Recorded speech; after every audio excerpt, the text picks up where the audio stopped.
Hey everybody, today is Monday, September 13th, 2021. Coming up on the show today, from HBO's A Black Lady Sketch Show, editor Stephanie Philo. At first, I just went crazy. I was like, there should be sparkles everywhere. There's green screens everywhere, so I'm just going to go nuts. And I had Harry Potter music. I just kind of went nuts with it. And Robin was like, yeah, we got to tone this down. Editor Jessica Hernandez. When it comes to action, I even on a comedy thing, I go for the most violent version. And I approached it the same way. Definitely cut my share of fight scenes on that show. And supervising editor Daisha Broadway. If you don't want me to be sitting over a bunch of VFX shots to make this joke work, give me some singles we can cut to. Yes, all that and lots more on this episode of The Rough Cut.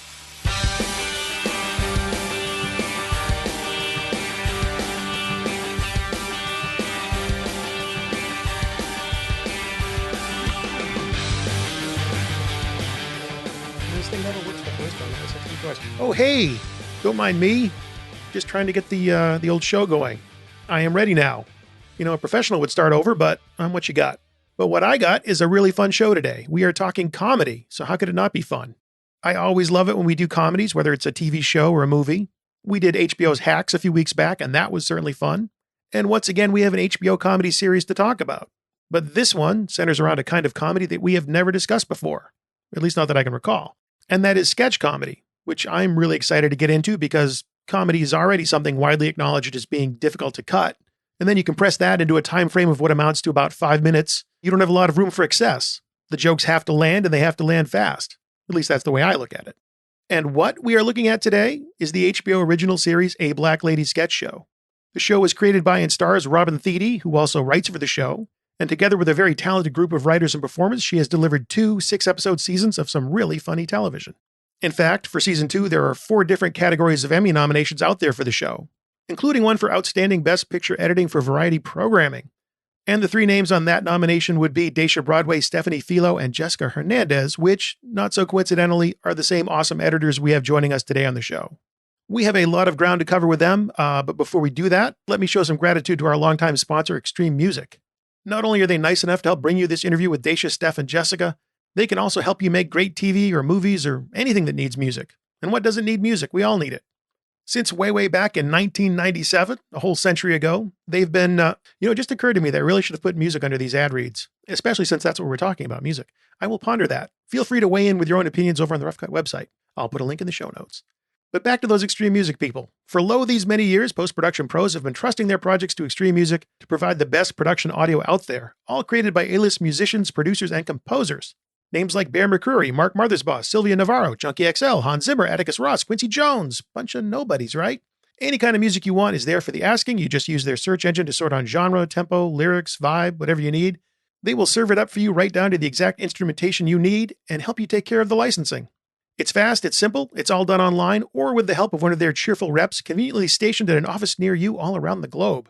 So help them help you sound your best and visit our friends and Rough Cut sponsor, Extreme Music. Okay, A Black Lady Sketch Show. That is what we're here to talk about today, and I am looking forward to sharing it with you. I know you're going to enjoy it because, we had fun recording it. Now then, I wouldn't say as a rule, but more of as a best practice, I try to record these interviews in the morning or early afternoon if that can be helped. Not that you need to know that or even care. But the reason I do that is because, if you leave things till later in the day, you have a greater likelihood of something coming up during the day that can intrude on somebody's schedule. But even more so, if you leave things to the end of the day, everyone's generally long day, some people get tired and can't always think straight. And by some people, I mean me. But there's also definitely a different kind of energy when you record things at night. People get a little wacky, a little loose, especially as the night and the interview goes on, which is good, can be good. I think it's good. Everyone's guard is down a little more, maybe have a drink, maybe have a smoothie. During the course of our interview, you may hear references to one particular smoothie that supervising editor, Daisha Broadway was drinking. Now, Daisha either could not or would not describe what kind of smoothie it was, and claimed to not even be enjoying it really, but continue to drink it she did. And I could have cut all that kind of extra stuff out of the interview, but I didn't, because it was fun. And if we can't have fun talking about editing, then what's the point? So without further ado, from HBO's A Black Lady Sketch Show, here are editors Stephanie Philo, Jessica Hernandez, and supervising editor Daisha Broadway.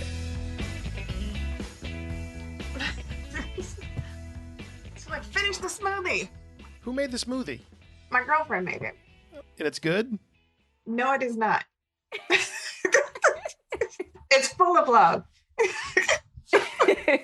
Man, it's going to be all uphill from here. Oh, yeah. We're going to talk about stuff. It's going to be fun. It is going to be fun. I'm ready for some fun. I hope you're ready for some fun because I don't recall ever covering a sketch comedy show before. So this should be a lot of fun. But before we talk about how you all came to be on the show, Daisha, I want to ask you, what exactly does a supervising editor do?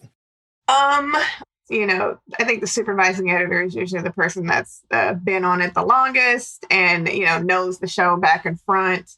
And for this, because it was just season 2 and I was the only returning editor, it was really up to me to make sure that Stephanie and Jessica knew sort of the ins and outs of how the show was cut. I can clue them in on things that Robin and Lauren might be looking for, ahead of time before they even saw their cuts and things like that. But it's really just about making sure that the style and, the tone of the show and the characters, especially the reoccurring characters from season 1, all sort of fell in line with season 1. I think the real question is, if you weren't here, Daisha, and I asked Jess and Stephanie that question, would they give the same answer? But oh my God, do it. Wait, what if I just duck behind the table? I think my answer would be the same, but this is fun. No, Daisha was super helpful in being sort of like our window into Robin's mind. She just knows the style, the tone, everything, and that was super helpful for us. Just someone we could lean on. Jess, you're going to back that up? Well, yeah. No, I mean, yeah, basically that. I've done it on other shows. In general, what you are is a conduit to the EPs that you've already dealt with and that you know their language and already have a shorthand with. And so it helps them, right? Like if as a supervising editor, you're able to streamline the process for like a Robin so that, yeah, there's stuff that she's going to catch like, oh, Robin hates that cue. Don't use that. Stuff like that she'll know that we don't, So yeah, that's what I would add, at least in front of her face. Yeah. Interview over at the mic. Wouldn't be the first time. Oh, I want that story. Yeah. Well, now that we've established that Daisha's the window to Robin, let's talk about how y'all got to be on the show. Daisha, since you are the one with the longest track record, let's go back to what you were doing prior to a Black Lady sketch show and how you got on the gig. I was assistant editing, and then I got to cut my first scripted show by myself without a co-editor. And it was the pilot for 20s, which was a Lena Waithe show. Yeah, I think when I met you, I was in Sundance because 20s was premiering out there. But right before a Black Lady sketch show, that's what I was doing. I wrapped a 6-week pilot, and we were waiting to hear back about what was going to happen with it. Didn't hear back right away. It ended up getting picked up later, almost a year later, I think. So yeah, then I think because I did that pilot, Denise Davis was able to recommend me for a Black Lady sketch show because now I had something on my resume. And yeah, and then I went in and met with Robin, Lauren Ashley Smith, and Dime Davis. Okay, Steph, how about you? So I had worked with Daisha on a bunch of other shows in the past, and she had gone on to do Black Lady sketch show, which I was obsessed with. I was like, this is such a fun show. She knew it because I feel like I was always texting you about like Dr. Hadassah. Yeah. And one day she was just like, hey, can you send me your resume? She didn't tell me what it was for, nothing. And then I got this email that was like, we're looking for editors for season 2 of Black Lady sketch show. So I was obviously over the moon that I even had the opportunity to interview. Went in, met with Robin and Lauren Ashley Smith, was about to fly overseas to Sierra Leone where my family is. I was like boarding a plane and I got this call that was like, you got the job. And, this could have gone so many different ways, but it was the best way to like get on a plane and go like tell my family I got a gig that I really wanted. And so here I am. Jess, how about you? Mine was pretty straightforward. Actually, a friend of mine was up for a job with Robin and to like run her company. And I had just finished a job and she was like, hey, I guess Robin was just like texting with her. And she's like, are you looking? Because Robin's looking for somebody. And so that's how my resume got to Robin. And then I interviewed with her and took the job. I mean, I'd been a fan of the first season, so I had seen it and wanted to be a part of it. And during the pandemic, honestly, like something fun sounded great. So Daisha was on season 1. Mm-hmm. Steph and Daisha had worked together before. Jess, you were kind of new to the show and also presumably to working with them. When you're the new editor on a show and you're working with editors whom you haven't worked with before, what kind of things do you try and learn? What questions do you ask? How do you sort of help yourself in the onboarding process? Well, it's a little different, I guess, during the pandemic, right? You can't just kind of say hey and like pop into people's bays and chat. But I think we made an effort to get to know each other. And I think since we do have Daisha as this resource of a supervising editor, you're like, do I just go crazy with the music here or what did I do? Or, you know what I mean? And like, so she was there to ask that kind of question or bounce stuff off of. So that's sort of how, and I think within that process, we get to know each other, right? And we have these different sketches that we're each doing individually, but we're constantly kind of, I think, bouncing feedback between each other about them. Daisha, did things change at all from season 1 to season 2 and how you went about doing post? Yeah, I mean, some things were the same. We definitely just grabbed sketches as they came in through the dailies. Season 1, we did the same thing. Season 2, it was, we have a grid and we're like, okay, they're shooting this sketch this day. They're shooting this sketch this day. And, you just grab what you can and keep going. So that workflow stayed the same, even though we were all working from home, which would have been, the biggest difference is that we were all working from home and not being able to just pop into the next editor's bay and watch things together and sort of collaborate a little more on what we were doing with the sketches.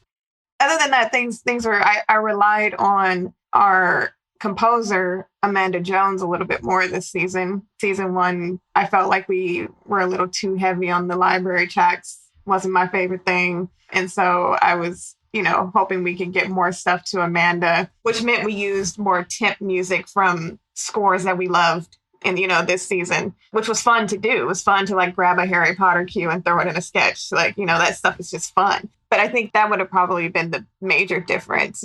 Communication was a little tough this go around because, we're just over Evercast or Slack and, trying to communicate each other's needs and with post producer and things like that. But I would say those like me, Stacey and Shahid did season 1, Stacey Moon and Shahid, we did season 1. And, our bays were right next door to each other. So the whole vibe was different, season 1. Plus it was a first season show. And so there were times where I was like working over the weekend trying to get a sketch out just so that HBO could see it ahead of time, just to sort of approve what we were doing, sort of R&D, but not really. But yeah, those are the major differences. I think working from home was very difficult, but we pulled it off, I think. Did that answer your question? Yeah, of course. It answered a lot of questions. No. You actually have to scratch a bunch off now. I know. That's I do ramble. You got to cut me off. We were supposed to shoot in March 2020. And obviously that was ground zero for this. And so we had done 2 table reads already, I think. Stephanie was at the table read. We were going to shoot. And we got shut down and it was supposedly for 2 months. Obviously that didn't happen because things just got worse with the pandemic. The industry shut down. So we never worked in the field. We never went into an office. We did the entire post schedule from home. The entire team did. So Jess, you were saying that you each have different sketches that you work on within an episode. So the way the show works is that the 3 of you share credit on every episode, but within each episode, there's an average 6 sketches, I think 5 to 7 sketches, which would be 6. How do they decide who does what? How are the sketches themselves assigned to different editors? That part is a bit of a luck of the draw. Like as they come in and we edit them, we had sort of a grid and we'd be like, that one's taken. We'd put our name on it and kind of grab them as they come. So, I mean, there were some that you'd have your eye on that you're like, please let that land on me. But didn't always, sometimes you're like, oh, she got it. But yeah, that's how it's a bit of a luck of the draw kind of situation. I mean, there were a few that I think Daisha did specifically because she was already on season 1, like Dr. Hadassah, she was going to take that no matter what. But generally speaking, we were just kind of one after the other. Mm-hmm. Are the shows themselves constructed with each sketch already identified for that episode, or does it happen that sketches... No. I mean, I guess that's my general question is there's 6 sketches per episode. There's 6 episodes. Yeah. You get 36 sketches. There's a narrative that goes on between these episodes, but does it so much matter which sketch goes into which episode, or is it just kind of like when we get it done or when it fits? Oh, the actual building of it, I think, is different. That was more like later. We build all the sketches and then decide which episodes they go into. Mm-hmm. Yeah. So we basically go through like the whole notes process. We do the sketch, we do our director's cut pass, we do our like producer's cuts. And then by the end, then Robin and Lauren have kind of decided what the balance feels like it should be, I think. And, it's kind of dependent on like the running time as well. Sometimes you put a bunch of sketches in there and you're like, oh, this is like 10 minutes over. Yeah. How do we swap this out? So yeah, it's just dependent on how they all look at the end, I think. Yeah, there were only 2 sketches that were for sure going to go in a specific episode. And that was the first sketch, because it's Dr. Hadassah sort of welcoming you back into the show. And then I know Robin for sure wanted Corkroom Kiki to be in the first episode, since it's a throwback. And she wanted to hit that one home. So the sketches themselves are, again, I'm averaging probably, around 5 minutes, but they can be pretty elaborate setups in some of these sketches. Oh, yeah. So just wondering about the production aspect of it, what the shooting ratio typically is, how many cameras, what are you dealing with in terms of footage just to put together these 5-minute sketches? I always have my assistant editor send an email out every morning and go, here's the TRT of the dailies we got today. And then we try to like balance that from the sketches. Oh, they only shot 1 sketch today. So that's quite a few hours for 1 sketch. You can do it that way too. I think when I was looking at like the grid too, and I knew Stephanie got a sketch yesterday that they shot for like 4 hours worth of footage. Then I would go, okay, maybe she doesn't need this one because they shot 6 hours and I'm not sure why. I have to look into it. I have to figure out what's going on there. But it was like usually a 3-camera setup on the sketches, depending on the sketch, the type of sketch. Nothing super elaborate. Yeah, just, coverage. What do you say? 4-to-1 shooting ratio, maybe, %. Yeah, the bigger, like there's some sketches like Sit Down Somewhere, which is in like a school cafeteria. So it's like, you can tell they just stopped and started a lot of times, but there's a lot of moving parts because you're like, okay, I got to catch this person back here and this, this high schooler over here. And that kind of stuff made them hard at times. And the directing style of Lacey Duke and Brittany Scott Smith, do they get a lot of coverage or is it pretty economical? Do they know that, okay, we got a lot of work to get through. I can't do 50 takes of every single joke. No, we got a lot. I'd say they're pretty economical. I got a lot. But like in an economical way. I think they like throw out jokes, but in like 4 takes. Yeah. I think it depends too on the sketch too, because a lot of the ones that are like super improv heavy, I felt like they just did a ton of takes to make sure they had all of those beats. Like The Last Supper, I know they shot a ton of. Sit Down Somewhere, they shot a ton of. I'm trying to think of the others, but yeah, I feel like maybe it's more improv related when they shoot more. Daisha could probably speak to that more. Yeah, the interstitials this year, I did specifically ask for more singles because I was like, we want to use a lot of the improv and I want to use a lot of the cutaways. I was like, it's a little bit harder to do when it's an OTS or it's a 2-shot or something like that because the continuity gets a little screwed up. And because, our budget isn't Game of Thrones, I was like, if you don't want me to be sending over a bunch of VFX shots to make this joke work, give me some singles we can cut to sort of, get cleaner edits and stuff like that. Well, we'll get back to your non-Game of Thrones budget in a minute with a future question. But Steph, you actually brought up something I did want to ask about and had a note to ask about, and that was the amount of improv versus scripted. Again, this is more of a general question, and of course, it could be dependent on the sketch, but what would you say the level of improv is? And do you use a tool like ScriptSync to help manage all that stuff? Yeah, we definitely have ScriptSync, but also it depends on the sketch, but usually they'll make sure they have like one clean take of how it was scripted, and then they kind of go off book from there, at least from the ones that I worked on. But I would say, there's some sketches that have 40-50% improv in there, and there's some that have none. Like Jello Like It Is has 0 improv, but that's because they're talking super, super fast.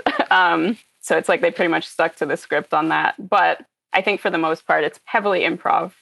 So I mentioned every episode is directed by Lacey Duke and Brittany Scott Smith. Just curious how they balance their workload. Do they both direct every episode together? Do they split the duties? And then when they're working with you doing the director's cut, same idea? Is it they both with you, or is one working with one editor, one's working another? How does that all work with 2 directors? They split the blocks up, so they were individually working with us on specific sketches. So there's half and half, I would say, right? I would say a good 50-50. Yeah, I think so. Yeah, Lacey did the first block, and then we had the Christmas break, right? Yeah. Lacey shot everything up until the Christmas break. So it was about half the sketches. And then Brittany came on after the break. And then we did the rest. But yeah, individual sit downs with both directors on their sketches, on their particular sketches. But, they didn't know which sketches were going to go in which episodes either, because we don't find that out until later. So it's notes based on the sketch. Yeah. And what about Robin's input? What interaction do you have with her once you're doing the cut? A lot. Yes, considerable. Yeah, a lot. Yeah. Because you do your final notes passes with her, with her and Lauren Ashley Smith. So she's pretty heavily involved. Mm-hmm. There are some recurring characters and sketches. Mm-hmm. For example, the apocalypse sketch, that recurs a lot. Is that the kind of thing where they're going to shoot everything for 4 or 5 different sketches, or is that broken up? They shot all the interstitials together this time. But I think that was because last season we didn't shoot it that way. We kind of shot a sketch, shot an interstitial. It was kind of mixed. But I think Robin really wanted to get the interstitial through line. She wanted to really get that down, and she wanted one director to shoot them all. So they felt sort of like cohesive. But I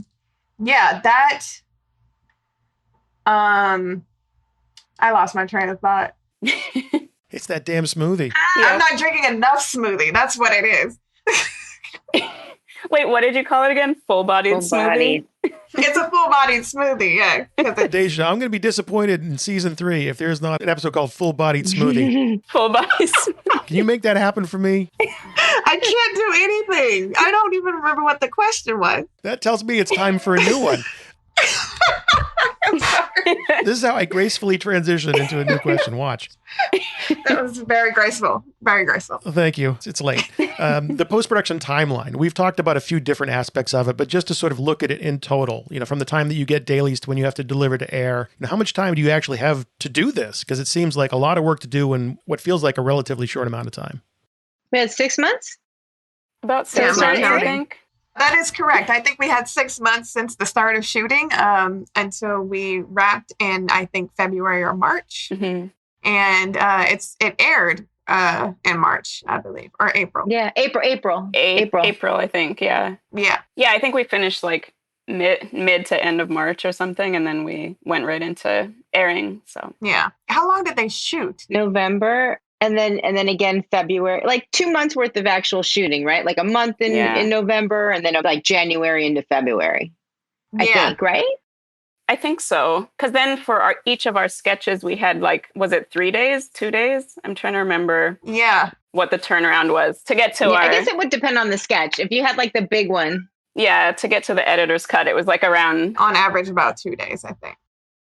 Well, I would think one of the great things about working on this show, because they're sketches and in a lot of ways mini movies, is you get to play with different genres of filmmaking within each show, and explore the techniques and the aesthetic that goes along with those genres. Is there a sketch or a series of related sketches that you had the most fun with, or maybe let you stretch out your skills as an editor in ways you hadn't done before? I had a lot of fun with Girl Who Cried Vintage, just because I decided to use this sort of operatic track with it. And so that was the funnest to me. That was when I did have to show to Daisha and go, am I crazy or is this working? And she's like, no, keep going. I was like, go for it. Worked really well. I think one for me that was kind of like a challenge to nail the exact tone of it was Tell It Like It Is, because it is such a fast-paced sketch. Like it starts, they start out talking fast, but by the end, they're just like, it's like you're going down a wind tunnel and it's just super fast. And I think originally we were kind of going for like a more operatic sounding music. Like we weren't sure what the exact vibe should be because they're at a nail salon as well. So it's like, do you just want nail salon music in the back? And I think in the end, I ended up with Black Alicious. There's a song Alphabet Aerobics where it's like it starts slow and then it gets super fast at the end. So I was like, maybe that's what we need because we're speeding up. So that that sketch was kind of a challenging one just because it's like trying to make sure it matches what we're going for. Deja, what about you? The Carly Chanel sketch, I don't think I've been talking about this one enough. It's crazy. It's I didn't mention this before, but for that particular sketch, there was a lot of footage and a lot of coverage. I think they did maybe 4 cameras on that one because it is, someone on a stage, people in the audience, coverage in the audience. At one point, a door gets rolled out onto the stage and you open the door and it's the gateway to hell and women are walking into it willingly because a woman in like a pink power suit told them to. So like, I think it's, I loved that because I've never even thought about anything like that. I've never, cut anything like that. It was this great, like, convention center music that we got to play in it that was just very, like, generic and weird. And it's, this self-help guru. I think it was really great. Gabrielle's, like, physical comedy was making me laugh so hard while I was cutting that. But it was difficult. It was difficult to make sure I was covering everything in the cut, and also focusing on Ashley and Lacey in the audience, and making sure, especially audio mixing, even just in the temp when I'm trying to sell the cut, mixing the audio from the audience, Gabrielle, Ashley, and Lacey, and then trying to, like, pepper in moments of Gabrielle speaking while Ashley and Lacey are talking, because I kept forgetting, like, oh, right, she's on stage. Just because they're talking doesn't mean she stopped. Why would she stop talking for their dialogue? So grabbing things, adding in ADR moments, and being like, hey, can we pick this up? I need her to still be ridiculous on stage. Just, there was a lot in that, a lot of moving pieces. And I had a lot of fun cutting it and doing the temp graphics for the Hell Door. Well, so a sketch that wasn't brought up, The Invisible Spy, who cuts those? Because that's you get a lot of fight scenes, you get action, and that's a different kind of genre than I think the three of you have worked on in the past. So tell me about who gets to cut those, and what sort of reference did you work with to say, like, well, this is how I cut a fight scene? Jessica did. I cut this season's, but I actually do have action on my resume. I cut Dusk Till Dawn. That's right. I did see that. Definitely cut my share of fight scenes on that show. Mm-hmm. And I approached it the same way. When it comes to action, like I even on a comedy thing, I go for, like, the most violent version, which is tight cuts. It's like very tight cuts, and and loud, very loud.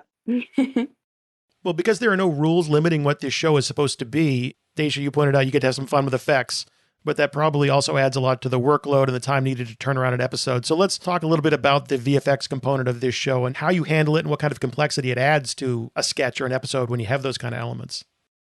Oh, I think you should talk about Age Aunt, Stephanie. There were a couple, like, VFX heavy ones that I cut. So Age Aunt, Sit Down Somewhere was, like, the VFX, like, bonanza. But Age Aunt, basically, if you can remember, Matt, it's when Gabrielle is turning 35, and then her fairy aunt mother comes to whisk her into her auntyhood, which is a huge. That sketch was an attack while cutting it, but that one was super VFX heavy, because we had, basically, there's, like, a crowd in the background that's supposed to be frozen at the bar. And then you have the fairy aunt mother that kind of, like, appears out of nowhere. You have Gabrielle kind of disappears, and suddenly she's, like, the auntie on the bench off to the side with her shawl.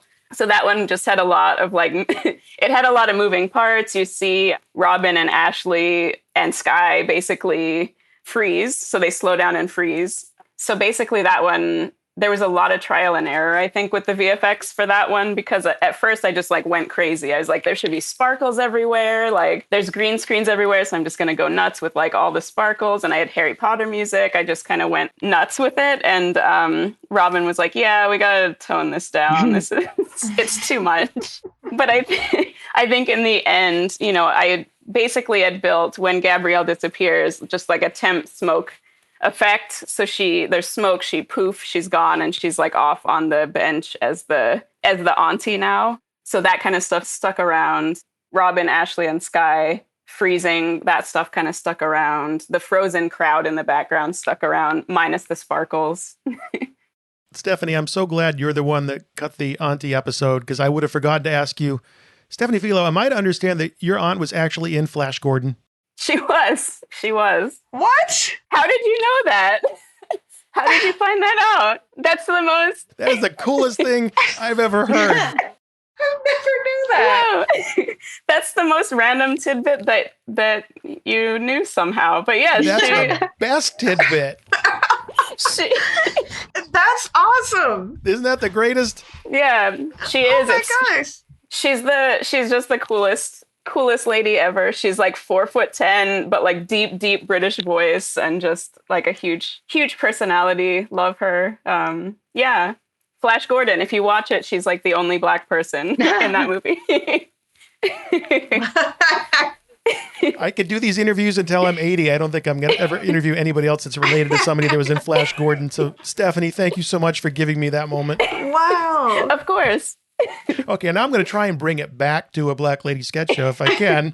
Won't be easy. But we did this, the three of you did this social media takeover the other day with the Avid's Media Composer channel, which was a lot of fun. And one of my favorite things was you did some sort of like, these are the features, the tools that I use that I think are invaluable for editors to know. So, you know, when you're doing that in social media, you're kind of constrained to like 15, 30 seconds. Now we have a little more time to air it out. Let's go around and just talk about what were the features that you thought were so important to share with people and that you rely upon so often in the show. Honestly, I live by auto patch and extend edit. Like, I mean, that's my only problem though. I have to look at it when I have to scroll through because eventually I'll just have one long edit that I forgot about somewhere that got extended on the wrong channel. But no, I live by those. That's my favorite sort of short keys that I'm using all the time.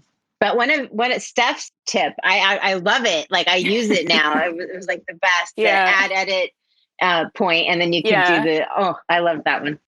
Yeah, when I originally started editing, I used Final Cut, like way back when, and there was the option where you could select all right. And when I learned Avid, I was like, I don't know that there's a way to do it exactly the way that you would in Final Cut. So my closest way, at least back when I figured this out, was if you do select all your tracks, do Option Add Edit, it'll basically like cut all the filler tracks. So when you say select all right, you can just have that and not like every last bit of the filler, if that makes sense.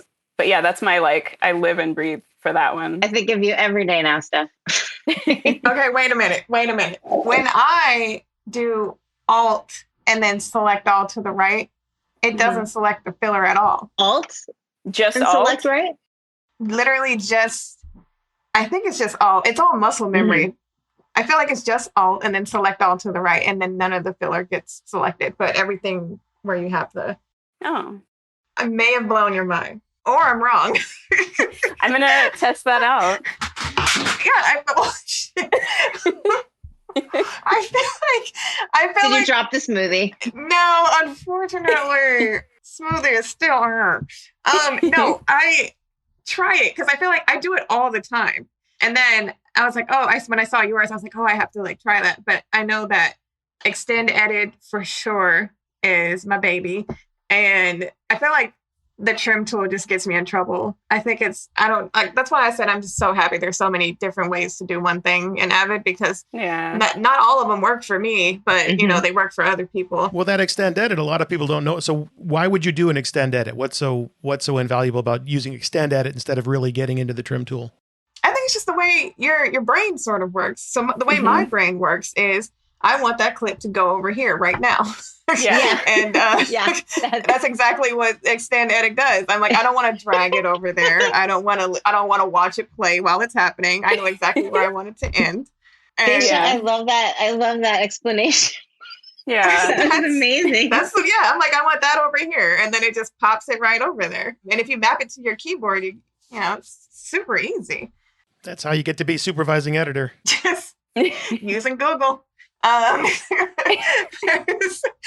There's also the quick dissolve tools on the top of the toolbar. I use those quite a bit too because I'll jump 25 frames. I'll just do on the 10 key plus 25 and jump 25 frames and then just hit that and then it's there. Yeah. And there may be a quicker way to do that, but again, I think a lot of what we do is muscle memory because we do it for so long. Yeah. And so it looks like we're moving so quick. I have a friend, Peggy, who edits, she edited Prom and a bunch of stuff for Ryan Murphy. And we were debating, going back and forth about something. And she was like, well, why would you do that? I just use the volume tool to bring it down. And I'm like, I'm not going in there. I'm not doing all that. I will do that if I really need to I will use the volume keys, keyframing and all of that if I really need to get into something.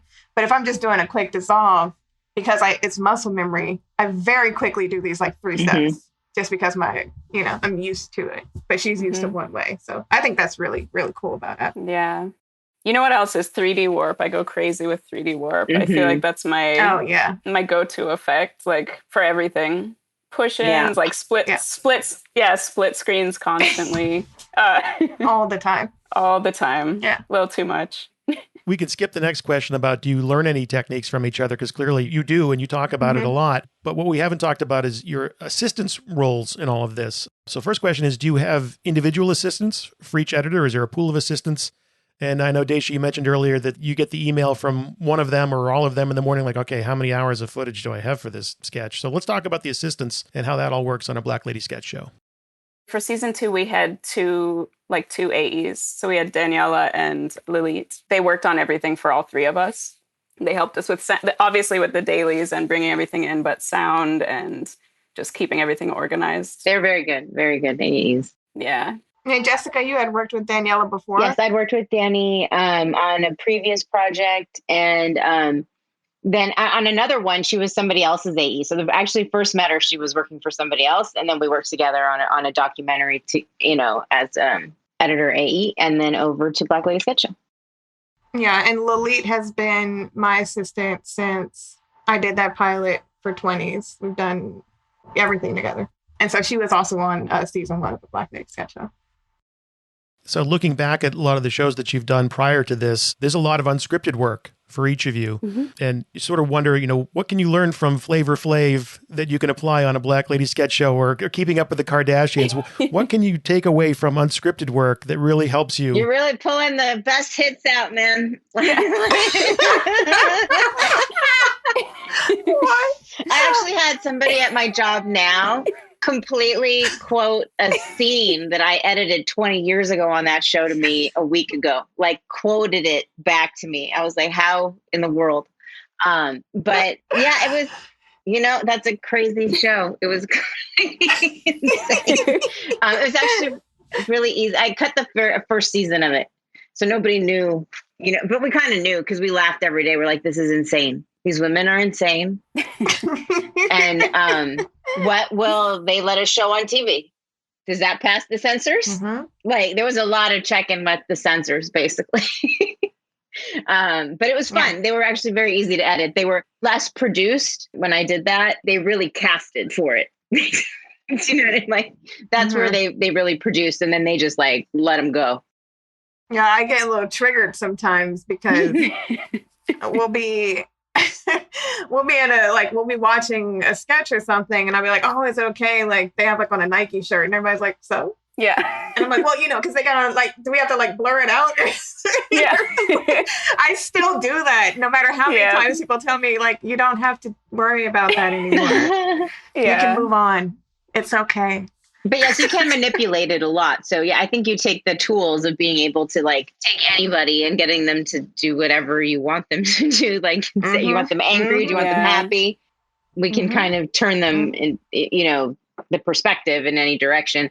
And I think that like really lends itself to Black Lady Sketch Show. Cause again, you're like heightening comedy. So you kind of want to be able to like juice it up wherever necessary. Yeah. So one of my favorite sketches involves a focus group. And I think you can probably remember that one. And so I love that. People don't talk about that one enough. I love that. What it made me think of is just knowing if a joke is working or not. And you talk to feature film editors all the time and like, thank God for test screenings, because you get that audience feedback and are they getting lost anywhere? Are the jokes landing? For a show like this, you don't have test screenings. So how do you know if something's working? Just show each other. Yeah. I mean, my personal philosophy is like, if I laughed the first time, I like to sort of keep that as sort of the gut instinct, because eventually a joke, like, you've seen it enough, it's not going to have that effect. Or something else that wasn't funny, like you can sort of rationalize to be funny because like you've watched it 4,000 times and now that thing in the background does make you laugh. But I don't think that's actually a really good way to do it. I think it's the first instinct. That's what's funny. Yeah. There was one sketch that Stephanie cut called Come On Somebody. And I always watch the sketches with everybody before I went out to the producers. And on paper, it didn't make me laugh. That sketch. I was like, someone's going to think this is funny. I was like, I don't think it's funny. But she played that sketch for me and I was wheezing. Like I could not stop laughing. And that sketch is maybe 2 minutes long. It's not even that long. It's very quick. I don't think it's, not even 2 minutes, but it's like the funniest thing ever. And so I think because of that, like watching it with each other was very helpful to sort of gauge like how other people were going to react to it, because it felt very different from what I thought it was going to be for sure. Yeah. And I feel like our cast is so talented too that like we just sit and laugh at takes all day. Like I know on Come On Somebody, like that sketch, I was just sitting like laughing out loud the whole time I was watching footage of it, and just like and like Ashley Nicole Black just like improvising like with some smoke, you know, it just was hilarious. And I think we're just lucky that we have a lot of times just such great footage to laugh with. It's so fun. It's great. We just had Ace Edit Fest this past weekend. A lot of discussion, as there always is, about mentorship and bringing people along and helping to develop the talents of the next generation. In most ways, that manifests itself in terms of an editor working with an assistant. So my question for each of you is, how do you try and mentor your assistant, or it doesn't have to be your assistant, but what approach do you take to bringing somebody else along? And who mentored you? Who was a big influence in your careers? I had mentors that weren't necessarily editors specifically. Like I had a producer who like gave me really good advice at certain turns about maybe politics or things I might not have fully understood or been aware of. So I think that's really helpful. I think as far as mentoring others, I'm pretty new to ACE, but trying to reach out to other ACE members, and there's an ambassadorship through that I think even just us being nominated gives us an exposure to create like space for people who can see this as a career path that they might not have even thought of in the past. So I think even that alone helps. Yeah, I feel like I've had a lot of different mentors over the years. Like one of my first ones was an editor, Derek Owen, who is obsessed with sound design. You know, the first project I worked on with him, he's like, oh, it's good, but like you just need more sound effects. And I'm like, okay, I'll like add 1 or 2 things. And he's like, no, you need like way more sound effects. And I ended up with like 45, 50 tracks of of sound on this show. And ever since then, I've just been like obsessed with like sound design. You know, it's like mentors like that who are just like, here's how you can elevate your work and like show you kind of new ways to approach things. And I always just try to, you know, if I'm working with an assistant editor or just see someone who wants to work their way up, I just try to like collaborate with them as much as I can, try to give them feedback. Like a lot of times they've cut stuff on their own, you know, because most assistant editors are trying to work their way up. So it's like just being able to watch their stuff and give them feedback that you think might be helpful, and try to say their names in rooms maybe when no one's talking about them. I feel like that's so important. Crediting them when they get to cut. Like when if you have them cut a piece and the producer likes it, making sure that was Anna or that was Danny, or, you know. Yeah, I think when I was in reality TV, my biggest mentors were Jacob Lane and Patrick Post, because they very much saw that I was, you know, trying to edit, and you know, gave me like my first like chance to cut, and it was on Keeping Up with Kardashians, and would come to me and just be like, I know you can do this. Can you do this really quick? You know, and then give me notes and things like that. And then Peggy Toshton and Shelley Westerman at Ryan Murphy TV were so helpful to me when I was there at Ryan Murphy, because I got my first chance to co-edit a scripted show while I was there, and was there late nights just trying to make sure, you know, I was getting this thing right. And they were so helpful. And being able to watch Shelley cut the pilot of The Politician for Netflix, and being able to just like go into her bay and watch her work and just watch what she had done, I was just like, so this is what I'm supposed to be doing. Like this is how you edit, you know? And then I was Peggy Toshton's assistant for my first year as an assistant editor in scripted. And I just learned a lot from her.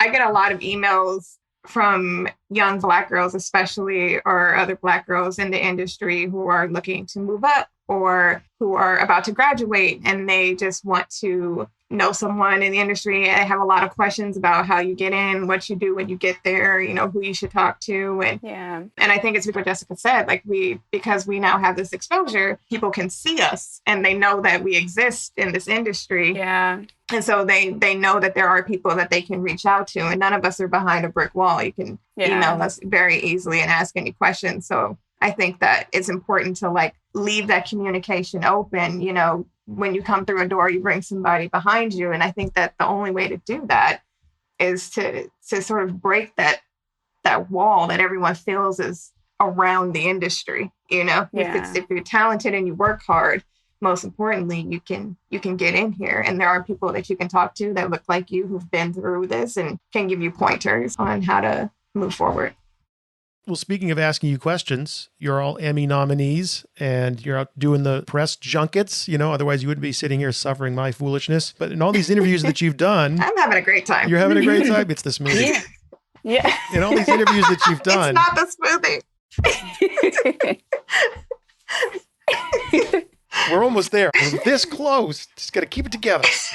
In all these interviews that you've done, is there anything that you haven't been asked about yourself or about the show that you wish somebody had asked you, or that is there something that you want to say that you haven't had the opportunity to say yet? Wow. I'm stumped. I'm still just baffled that you knew my aunt was in Flash Gordon. Deep cut. Like, nobody's asked me that. Yeah. Oh, man. Jessica, what do you got? I got nothing. I said I'm stumped. I'm stumped as far as like something that we haven't been asked. I mean, I think all three of us were really big on like making sure that this was exposure for, to see us, and it was a real career choice. But we covered that. So I don't know what else to say. Yeah. Okay. People haven't been asking us that though. That's yeah. People have not asked us. We kind of weave it in, but they don't ask us. Mm-hmm. Yeah. Mm-hmm. Well, Jess, something that you said is going to stay with me, and that's people are quoting back to you something from Flavor of Love from a zillion years ago, and you're shocked that they can remember. All three of you have worked very hard on this show and done a fantastic job. Otherwise, you wouldn't be nominated for an Emmy. I thought we'd see how good your memories are. Oh, Lord. Don't panic. You can't get this wrong. I brought up the focus group sketch that I love so much. One of the participants of the focus group says that she only watches stuff that's on Netflix, YouTube, or what? Wheel of Fortune. So that was an easy one. I gave you an easy one. Was that improv? Stephanie cut that one. Yeah, that was all improv. She has like a whole run. It's, amazing. Is this going to be on Wheel of Fortune? Yeah. Okay, so you got that one. I'll give you another one. In the sketch Black Table Talk, Dr. Hadassah is hosting the show Black Table Talk and interviewing Gabrielle Union. She is the star of the show. Who is the director of the show? This is the one sketch where you actually have credits at the end of the sketch. Oh. So who is credited as the director of the show? Was it Supreme Hakim or was it Dr. Hadassah? It was one of them. One of the two. It might have been Dr. Hadassah. She was the assistant editor and the cinematographer. Yeah. and she drove Miss Union to the set. So according to the credits, Dr. Hadassah is the director and editor. Yes. That makes sense. But who is the assistant editor? Was it Supreme Rahim? Supervising editor, Daisha Broadway. Come on. It's not? I wrote these things. Well, I'm sorry. The correct answer for who is the assistant editor is Black Twitter comments. Oh, yeah. Oh! That was a Robin. Robin wrote that. Robin wrote that one. That was her joke, actually. Oh man. I just remember what's the rapper I can't stand? He's on there. It's something with a T. I can't even remember his name. He's like married to Tiny. You know what I'm talking about. T.I.? Yes. T.I. is in the credits, but it's his full name. But he was not the assistant editor. He wasn't. I'm sorry. It was Black Twitter comments. Which is actually kind of accurate. Yes, I can't wait to see the comments we get for this one. Don't be shy. Get over to that Rough Gut contact page and let me know.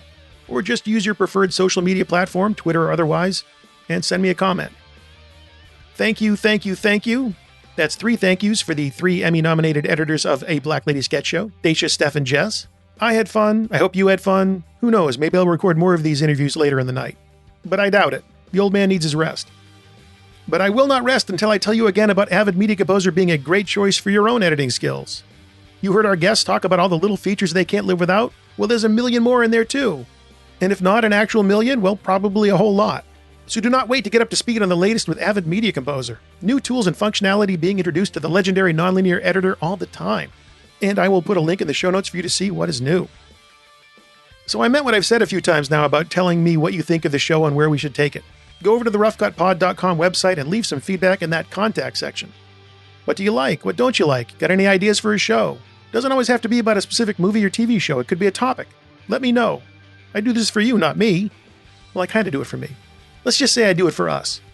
And until we can get together and be us again, this is your friend Matt Fury thanking you, as I always do, for joining me right here on The Rough Cut. Is this going to be on Wheel of Fortune?